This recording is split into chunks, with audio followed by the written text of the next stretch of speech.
Senhoras e senhores, sejam muito bem-vindos a mais um vídeo aqui no Fórmula Chat. Meu nome é Jean e eu vou explicar tudo o que aconteceu nesse fim de semana no GP da Espanha. Lá na classificação, no sábado, a gente já teve a nossa primeira Mazepada, que é o nosso favorito russo, o Nikita Mazepin. Ele deu uma fechada lá no Lando Norris e com isso ele levou três colocações de punição lá no grid de largada. Já que ele ia largar de último, não fez muita diferença. Mas, para a nossa felicidade, a felicidade dos brasileiros, ele recebeu um ponto na carteira de motorista, da Fórmula 1, que é a superlicença. Então agora ele já tem mais pontos na carteira do que pontos no Campeonato Mundial. Isso é muito legal pra gente que é fã do Pietro Fittipaldi, então só mais 10 pontinhos desse e aí o Pietro entra no lugar do russo. Também tivemos a pole de número 100 de Lewis Hamilton. Muita gente fala que é chato ver ele sempre ganhando, mas a gente tem que lembrar que a gente está vendo história sendo feita agora. Então, provavelmente vai demorar muito para a gente ver um recorde desse sendo quebrado como ele está fazendo agora. Lembrando que o Lewis Hamilton estava largando de primeiro e o Verstappen de segundo pelo lado sujo. Então, já na largada, o Verstappen conseguiu uma boa tração e ele ultrapassou o Lewis Hamilton já na primeira volta, tá? Na primeira curva, na realidade.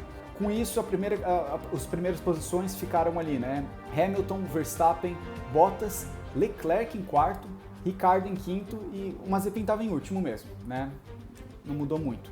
Mas, lá na volta 5, a distância entre o Verstappen e o Hamilton para o terceiro colocado, que era o Leclerc na hora, era de 6,5 segundos, era muito grande a distância entre os dois. Isso me deixa um pouco preocupado com o quão, não quero dizer a palavra ruim, mas o quão abaixo da média são os outros pilotos, que no caso seriam o Pérez e o Bottas, comparados aos seus companheiros de equipe. A distância estava enorme, era muito, muito grande mesmo.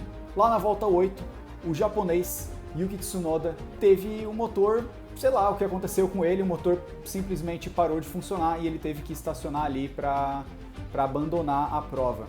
Ele que vem sendo muito criticado esses últimos dias pelo seu jeito, ele é meio grosso no rádio, mas ele disse que é o jeito dele mesmo, ele é uma pessoa bem simpática nas entrevistas, bem diferente do Mazepin, mas o que aconteceu com o Tsunoda foi que ele meio que insinuou que o carro dele e do Gasly eram diferentes. Ele não disse com essas palavras, mas ele deu a entender isso. Ele pediu desculpas depois, sobre esse incidente, mas realmente talvez tenha sido karma o que aconteceu com o motor dele. Por causa do carro do Tsunoda, que estava abandonado lá, no meio do nada, a gente teve a entrada do safety car na pista.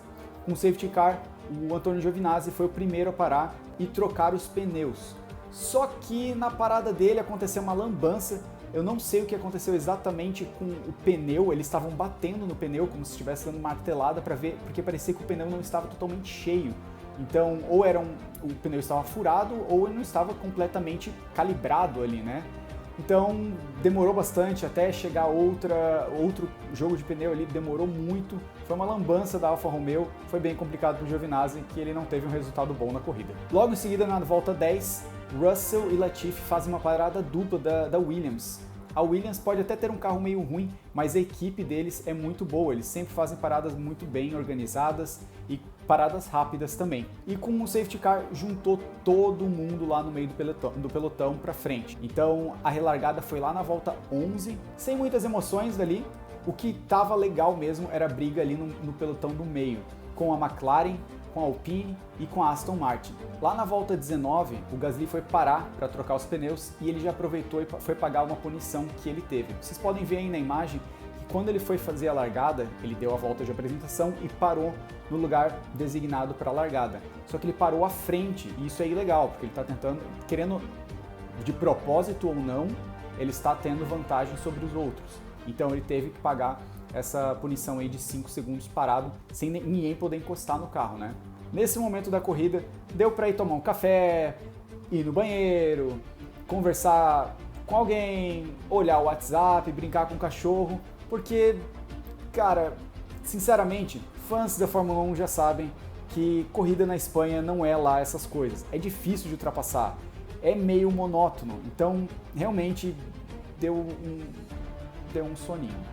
Então, nessa parte da corrida, muita gente parou, foi parando aí para trocar os pneus, e lá na volta 21, o Bottas é o primeiro dos líderes a poder parar e fazer a troca dele. Na volta 25, o Verstappen ele para antes do Hamilton, ele estava liderando a prova, e ele tem uma parada muito ruim. A parada dele, geralmente a da Red Bull é a melhor de todas da Fórmula 1, né? Mas ele teve uma parada muito ruim, se eu não me engano foi de 4.2 segundos, foi bem complicado para ele. E com isso a gente imaginava que o Hamilton iria parar na próxima volta, mas ele não parou, que foi meio estranho. Na hora eu até pensei que foi um erro da Mercedes, ele não ter parado naquela hora, mas a estratégia, o que parecia ser a estratégia do Hamilton seria uma parada só, né, na corrida dele. O que ele fez no ano passado foi diferente. Nesse fica na pista ou entra no box dele, teve algo bem estranho com o Lewis Hamilton, em que ele estava tentando passar um retardatário, que, olha só que surpresa, era o Nikita Mazepin, e o Mazepin meio que, eu não sei o que ele tem na cabeça, eu juro pra vocês, ele dificultou um pouco, e o Toto Wolff apertou o botãozinho dele lá, e a Fórmula 1 meio que estreou esse rádio da equipe com a FIA, então apareceu lá um design novo, e apareceu o Toto Wolff dando um alô aí pra FIA, falando, galera, pô, olha o que tá acontecendo aqui. Não sei se vai ter alguma penalização pro Mazepin pós-corrida, né? Estou gravando esse vídeo após a corrida, então podem acontecer outras coisas aí. Mas ele deu um xingão lá na FIA. Aí lá na volta 29, aí sim, o Hamilton para colocar os pneus médios. Tá? Ele para, então foram mais ou menos 4 voltas depois do Verstappen. E com isso, o Verstappen volta a liderar a prova.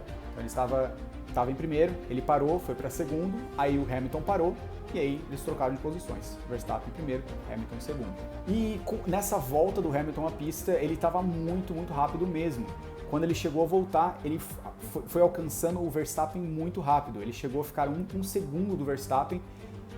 Mas como nós estamos na Espanha, uma coisa é chegar no outro piloto e depois ultrapassar é outra história. O melhor era os comentaristas tentando botar mais emoção na corrida do que realmente tinha. A corrida não tava lá, essas coisas, todo mundo sabia. E, cara, eu juro pra vocês, teve um momento, isso foi a transmissão da Band, eles ficaram em silêncio, acho que por alguns segundos, assim, ninguém falou nada. Eu falei, cara, que corrida é essa? Eles falavam assim, tipo, meu, agora ele vai abrir a asa, vai ultrapassar? Ah, que pena, não ultrapassou, que pena. E ficava nisso aí toda volta, ficou bem chatinha essa parte mesmo. Galera, rapidinho aqui no meio do vídeo, se você não é inscrito no canal, se inscreva, por favor, vai me ajudar bastante. E não esquece de deixar o like. Valeu? Vamos voltar pro vídeo. Aí lá na volta 43, o Hamilton para mais uma vez. Na hora eu não entendi nada, tá? Porque ele parou de novo, aí eu pensei, então o Verstappen vai parar mais uma vez. Mas a estratégia do Verstappen era uma parada só. E a primeira parada dele foi depois do Verstappen. Então foi muito estranha essa estratégia dele na primeira vista, assim. Só que vocês vão entender o que aconteceu depois. Na volta seguinte, o Verstappen não parou. Todo mundo achou que ia parar, eu também achei que ele ia parar para acompanhar isso aí, para deixar os pneus novos. Seria a melhor coisa ter sido feita, mas ele não parou. E foi assim que o Hamilton ganhou ano passado. Ele fez 2 paradas, foi soft, médio e médio, e ele ganhou assim. E ele repetiu a mesma estratégia esse ano. E segundo o rádio da Red Bull, eles iriam com aquele pneu médio do Verstappen, que já estava meio velhinho, até o final da corrida. Só que eles falaram, ele vai chegar em você na volta final. Ele ia alcançar o Verstappen. Mas, eu juro pra você, eu não entendi por que o Verstappen não parou. Eu não entendi até agora mesmo, eu não entendi. Nisso, o Hamilton estava voando em pista, ele estava fazendo as melhores voltas. Ele chegou no Bottas e falaram, né, ele está mais rápido, deixa o Hamilton passar, ele vai conseguir alcançar o Hamilton, você não vai conseguir. O Bottas, ele deixou passar. Não é que ele não tenha deixado, mas ele deu uma passa se você merecer. Foi meio estranho o jeito que ele deixou passar. Geralmente o pessoal abre e o outro piloto vai passar, mas não foi bem assim com o Bottas. Ele meio relutou assim, mas no fim deixou passar como sempre. E para surpresa de 0 pessoas e com direito à narração de final de Copa do Mundo, Hamilton chega no Verstappen e ultrapassa ele lá na volta 60. com 6 voltas somente para o fim da prova. E nisso, aí o Verstappen já estava com 0 de pneu, estava bem complicado para ele, mostrando o quão boa foi a estratégia da Red Bull. Logo na volta seguinte, na volta 61, já que ele foi ultrapassado mesmo e já tinha mais de 25 segundos para a pessoa que estava atrás dele, né? O Verstappen foi lá e parou, botou pneus macios para tentar fazer a melhor volta. E realmente ele conseguiu fazer a melhor volta. E ele garantiu aquele pontinho extra. E aí, volta 66, Hamilton vence a corrida e com Verstappen em segundo e Bottas novamente na terceira colocação. Esse pódio aí vai se repetir por umas boas corridas nesse ano. Vocês podem ver aí na tabela que eu vou deixar na tela para vocês. Ficou Hamilton, Verstappen com a melhor volta, Bottas em terceiro, Leclerc com um ótimo resultado para a Ferrari em quarto lugar, Pérez em quinto. Não foi muito bem, eu tenho falado isso nos últimos vídeos, mas não foi muito bem o fim de semana do Pérez, mas no dia de ontem, no sábado, ele não estava se sentindo bem, ele largou lá de trás, ele não estava bem, mas ele fez uma boa corrida aí e chegou em quinto lugar. Ricardo veio bem, sexto lugar para ele. Carlos Sainz, sétimo. Eu acho ainda que ele poderia ter conseguido um pouco melhor. Carlos Sainz ainda correndo na Espanha, país dele. Lando Norris se bateu um pouco com o carro, chegou lá na oitava posição. Ocon, que largou bem, chegou em nono. E Gasly em décimo lugar. O Gasly poderia ter ido melhor se não fosse aquela punição dele. Foi erro totalmente dele e serve de aprendizado aí para ele. E fechando os outros 10, ficou Stroll em 11º, Raikkonen em 12º, e cara, que corrida do Raikkonen, ele consegue equilibrar o carro para que ele não gaste pneus. Eu não sei como é que aquele cara faz isso, se eu não me engano ele deu 30 e poucas voltas com um pneu médio lá. E ele não parava, ele chegou a ficar em sétimo lugar na corrida, mas décimo lugar para o finlandês. Vettel em 13º, Russell em 14º, Giovinazzi em 15º, com aquela lambança lá no pit stop dele, Latifi em 16º, Alonso com problemas no final da prova em 17º, Schumacher em 18º e Mazepin em 19º. Tsunoda, karma, teve que abandonar a prova. O destaque da corrida ficou pro Hamilton. Não exatamente pro Hamilton, mas para a equipe dele. Cara, que estratégia que eles montaram. E talvez foi mérito deles e um pouco de erro, talvez, da Red Bull, mas não dá para tirar o mérito da Mercedes e do Hamilton, que pilotou demais também. E a decepção da corrida ficou por conta do Yuki Tsunoda, o japonês. Talvez pelo karma dele, de não ter ido muito bem no sábado, ter falado um pouco de asneira ali para a equipe. Foi karma pro japonês.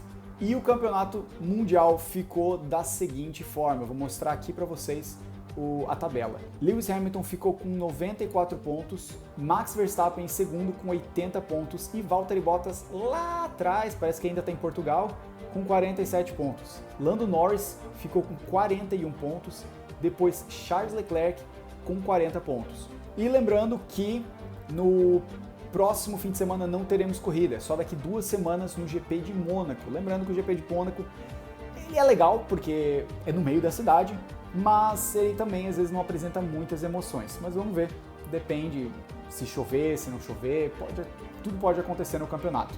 Lembrando que o GP de Mônaco é no dia 23 de maio. Então, para você que ficou até aqui, muito obrigado e não esqueça de se inscrever no canal. Deixa o like que vai me ajudar demais, beleza? Galera, até o próximo vídeo e até mais!